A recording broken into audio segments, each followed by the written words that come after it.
This is the Real Estate Investing Abundance Podcast. I'm your host, Dr. Allen. I know you're excited to get into today's show, but I have a very exciting announcement to share with you before moving to the show. We've just launched a complimentary and comprehensive webinar that, among other things, shows you how to legally use passive real estate investing to reduce your taxes, recession-proof your nest egg, and take the sting out of inflation. If you are curious to learn more, go to stevetalker.com/webinar. It is complimentary and only takes a couple of minutes of your time. Once again, that is stevetalker.com/webinar. I'll see you in the webinar. Enjoy today's show.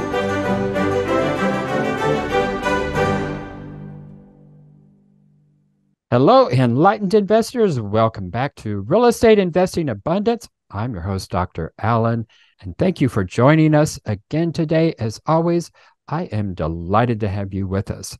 We've got a very interesting topic today. We are going to take a look at how crypto meets tangible assets, the advantages of tokenized real estate.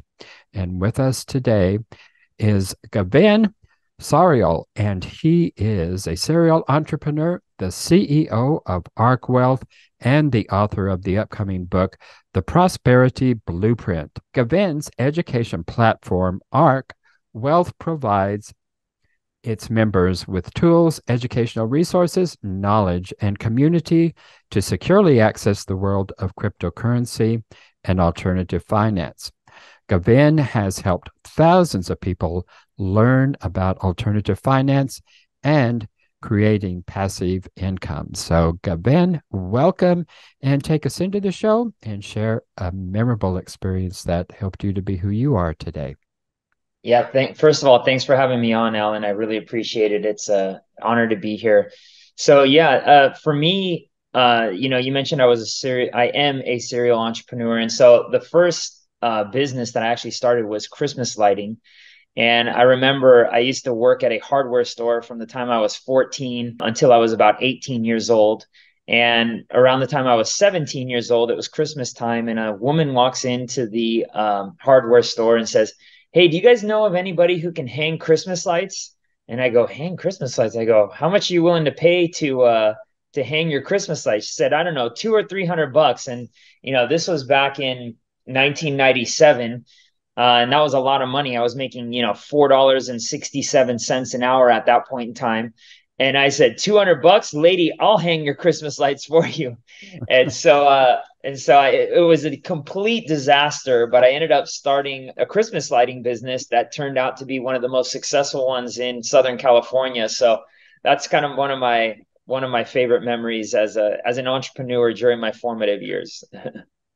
Well, you said that first endeavor turned out to be a horrible experience. What went wrong with it?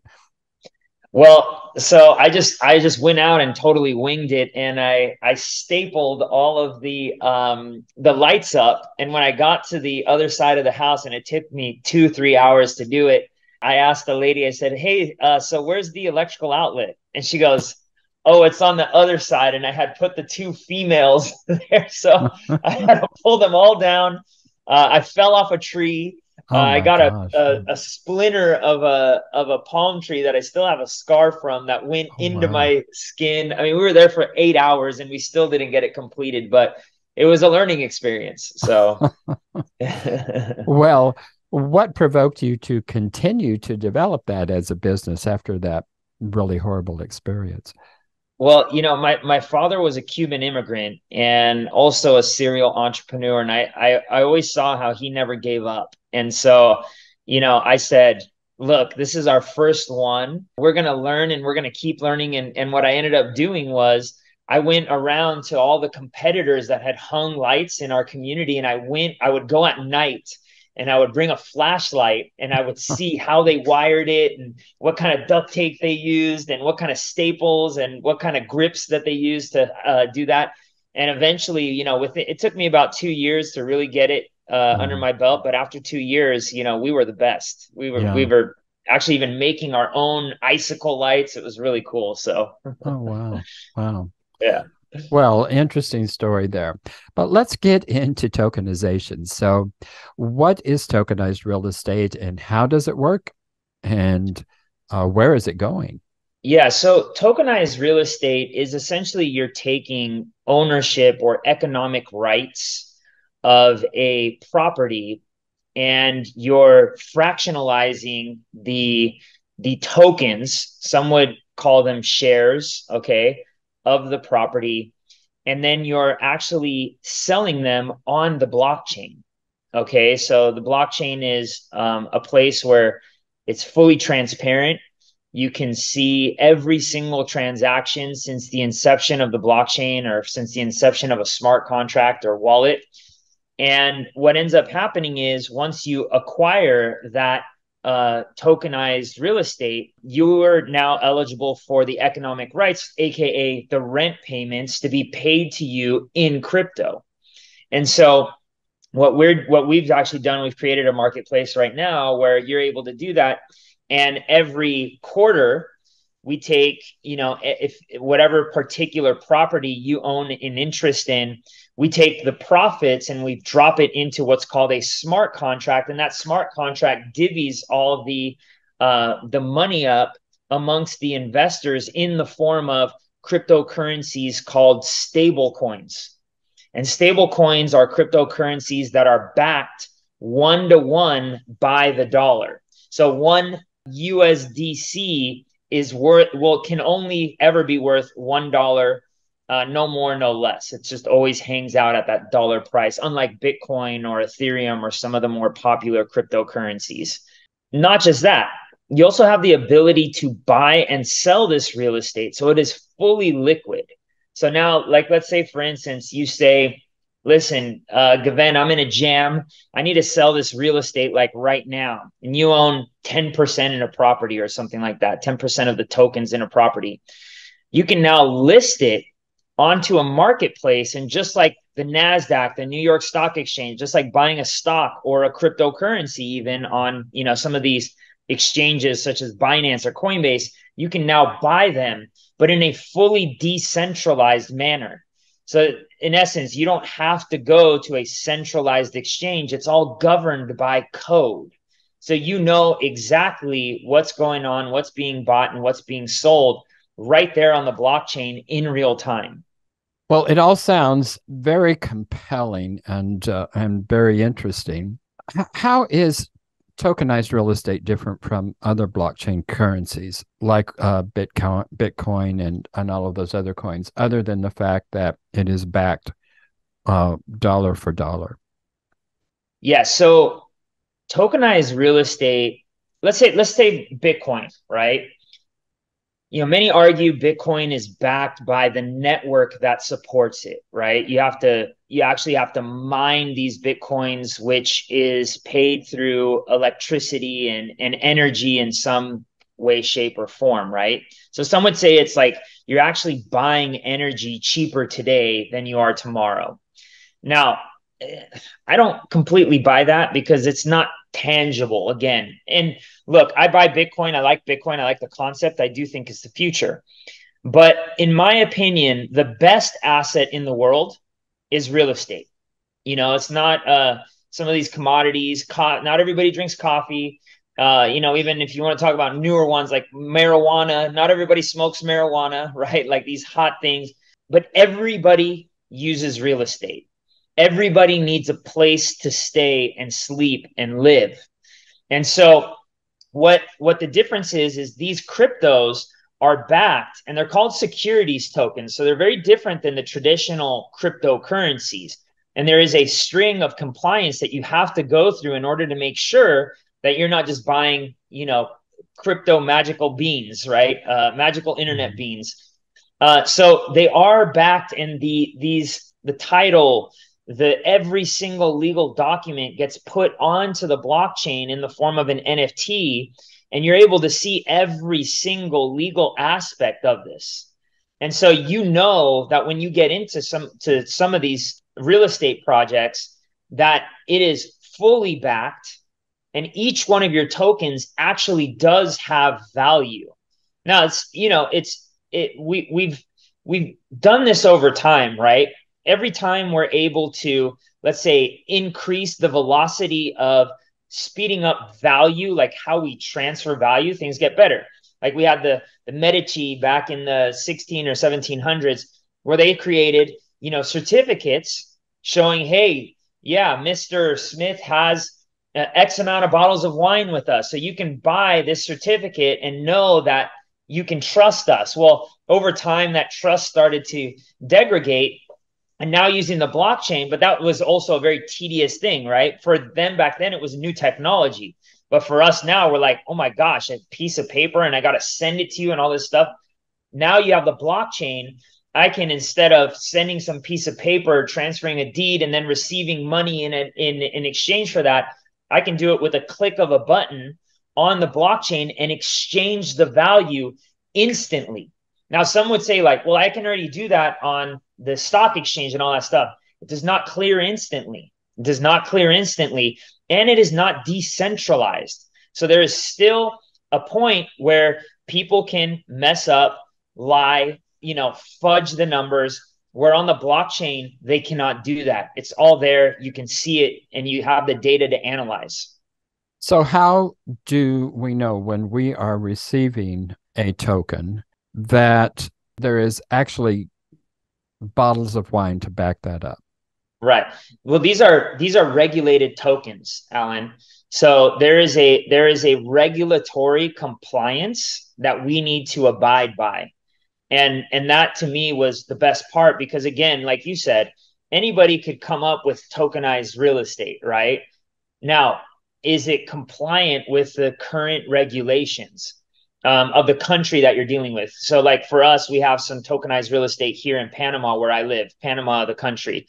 And so our cryptocurrencies abide by the rules of Panamanian rules and compliance. And so we have to have a certain structure the way we set it up.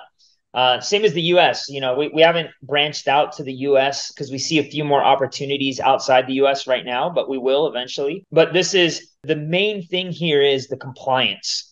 And that's where crypto is growing up, Alan, because before there wasn't very much compliance. And there's aspects of that I do like, right? In terms of the traditional cryptocurrencies that have been able to kind of self-regulate themselves. But when it comes to actual tangible assets, you have to have that compliance aspect to it and that regulatory aspect to it, because otherwise, how do you know that they're not selling you air, right?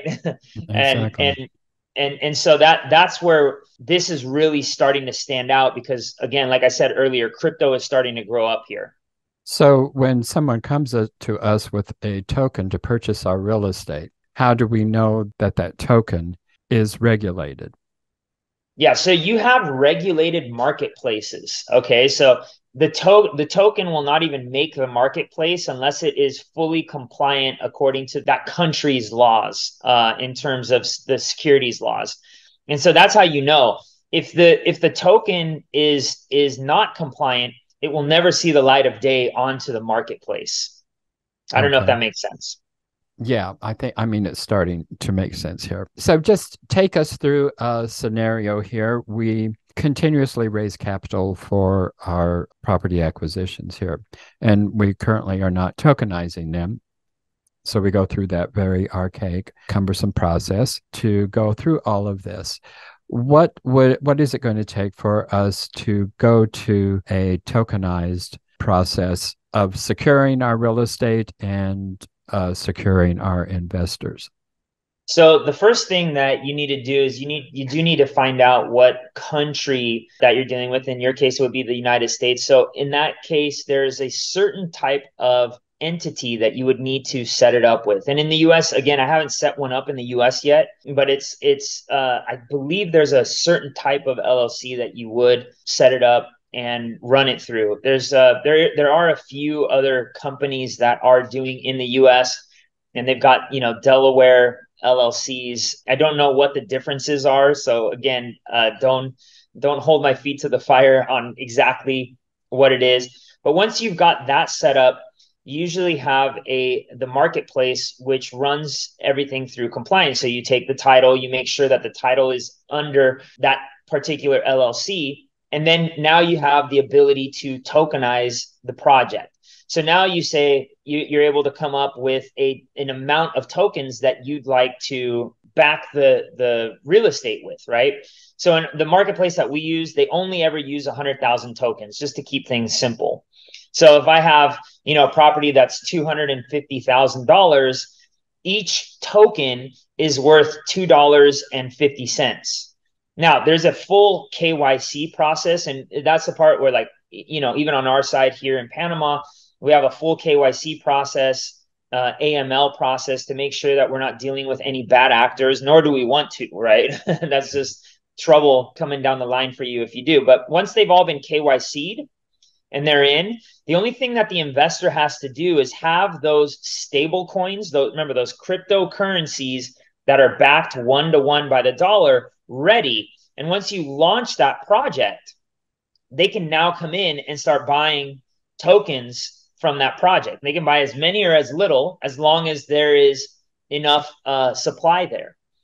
And once that supply is now completely bought out, they can now turn around and sell those tokens secondhand in that same marketplace for a markup.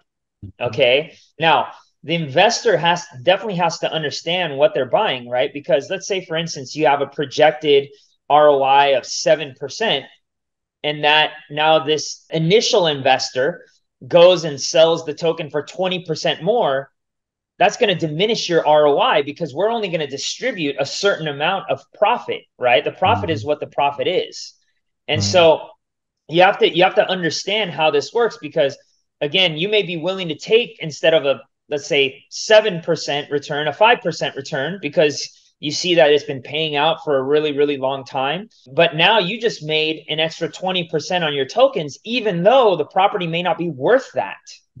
You see what I'm saying? Right. And so you do have to understand, but it's same as like the stock market nowadays, right? So you buy it at a higher profit to. I don't buy stocks, but they have the some ratio that they go by, right? That if it's over a certain ratio, you're basically buying the future potential of profits, right? So you want to make sure that you're not doing that here, that you're getting in on those real estate projects early enough, because somewhere down the line, you may be buying it at a premium so that you can receive those profits. And it's kind of similar to, like, let's say even a bond, you have bonds that pay you at, let's say, 5%, right now. But the people who bought the 10-year bonds earlier during the pandemic at a 0.7%, now we're trying to dump them and get out because they can go and get way higher value out of the other one, the 5%, right? Mm-hmm. And so when they go to sell it, they may be taking a 50% loss on that to get a higher interest rate. But then the person who's holding on to it, they're going to get their money after 10 years, the full amount of money, plus the 0.7%. So it kind of works similar to a bond market. It's a much faster moving market now, and it's a much more liquid market. Enlightened investors, if you haven't done so already, be sure and click that like button and also click that share so others can take advantage of the content. And finally, be sure to subscribe so you don't miss a single one of our upcoming episodes. You've used a couple of acronyms I'm not familiar with, so if you can tell us what those are. The first one was NFT. What is that? Yeah, an NFT is a non-fungible token. So essentially it's a cryptocurrency that cannot be duplicated. It is one of a kind.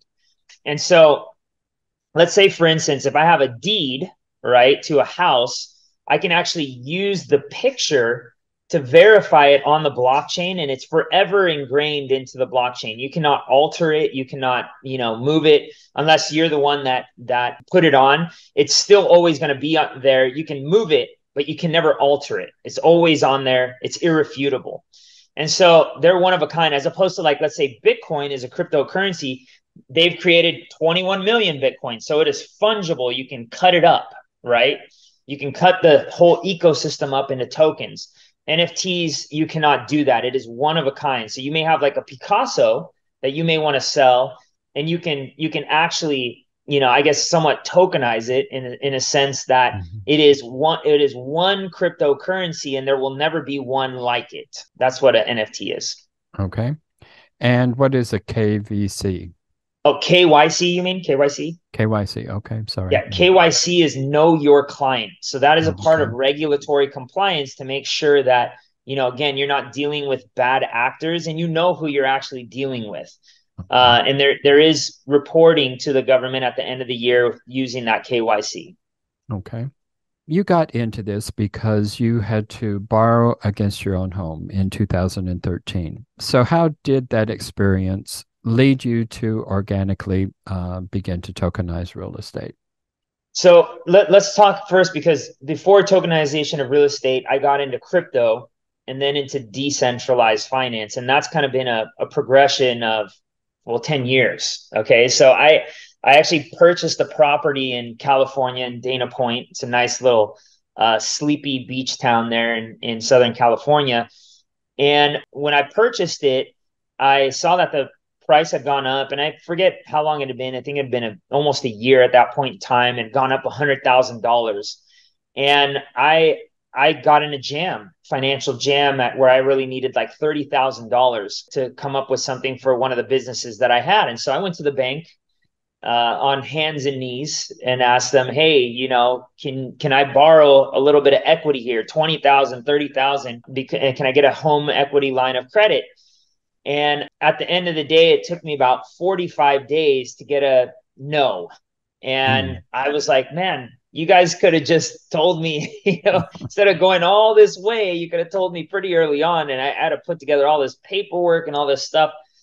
Well, then I ended up getting into crypto around 2017.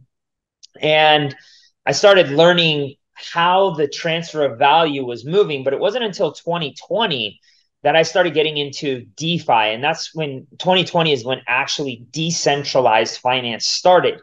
And before, like in 2017, we could only really transfer cryptos. That was it. But in 2020, we could actually bank on the blockchain. And that was when things really changed, because we could actually borrow and lend against our cryptocurrencies. So say, for instance, I was able, let's say I had a 100% profit on my Bitcoin. I was able to go to the blockchain, put that Bitcoin up as collateral.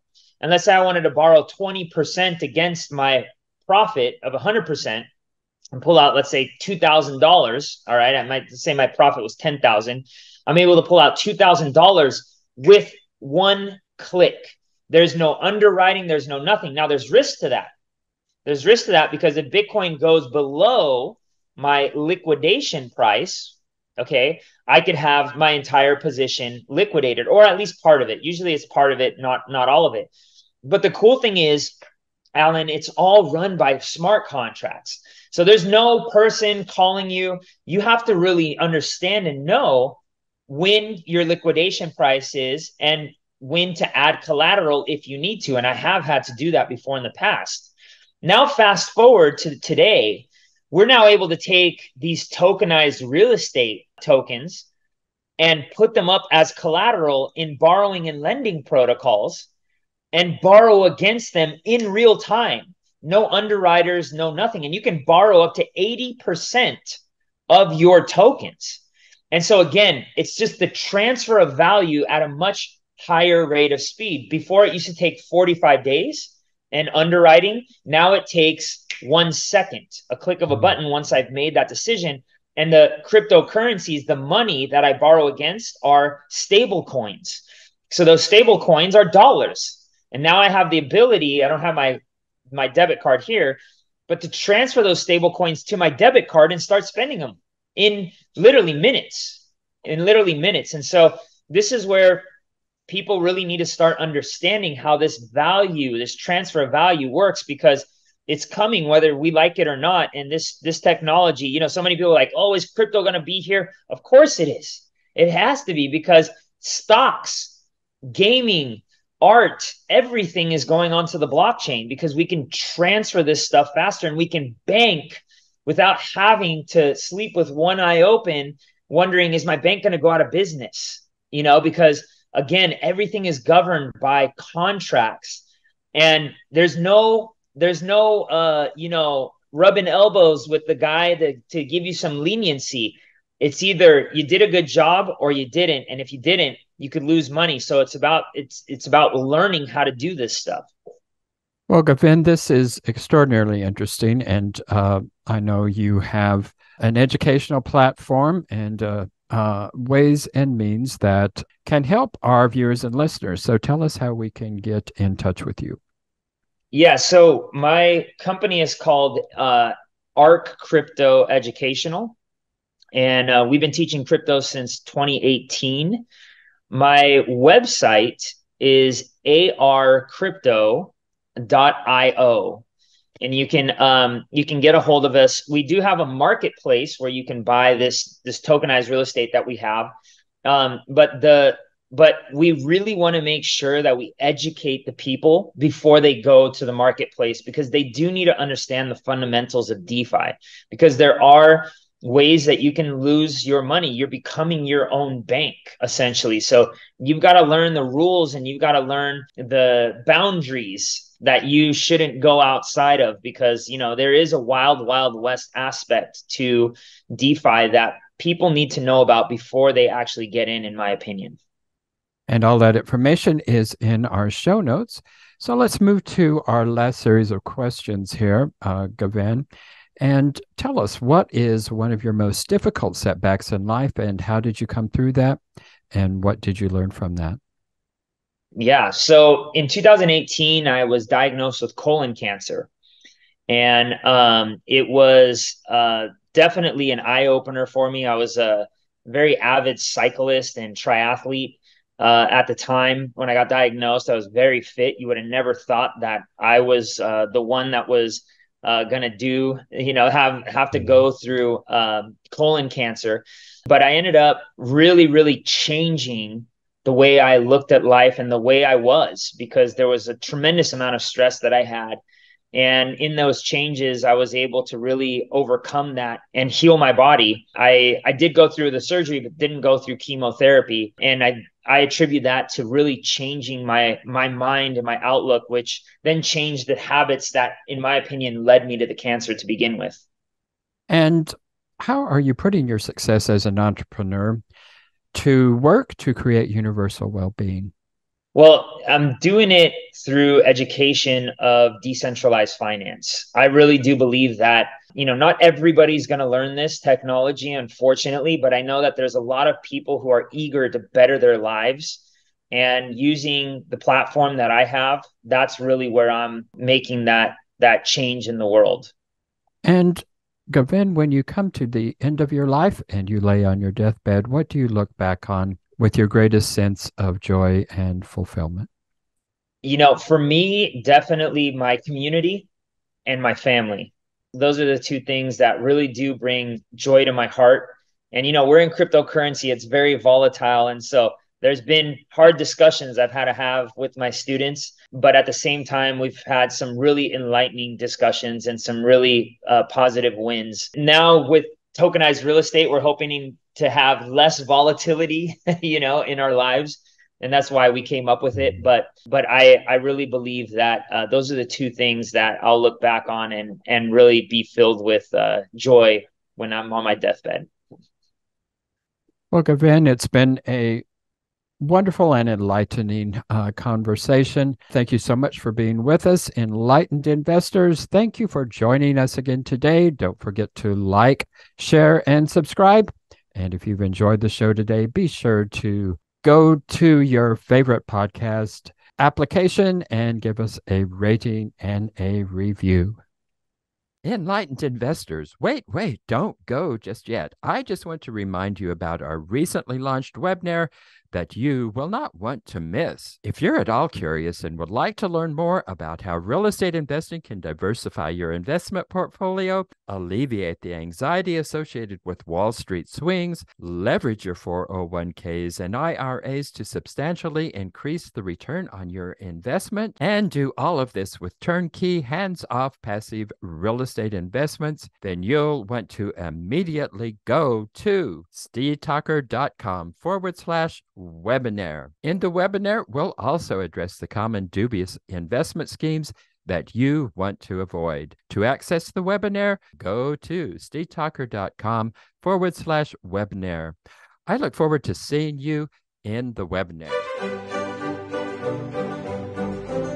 Thank you for tuning in to Real Estate Investing Abundance, brought to you by Steve Talker Capital, a company working for passionate professionals like you to develop financial independence built on solid, passive real estate investments. As part of our efforts to make the world a better place, Steve Talker Capital contributes to activities and organizations committed to better understand the equine. These endeavors attempt to enhance the human treatment of horses worldwide.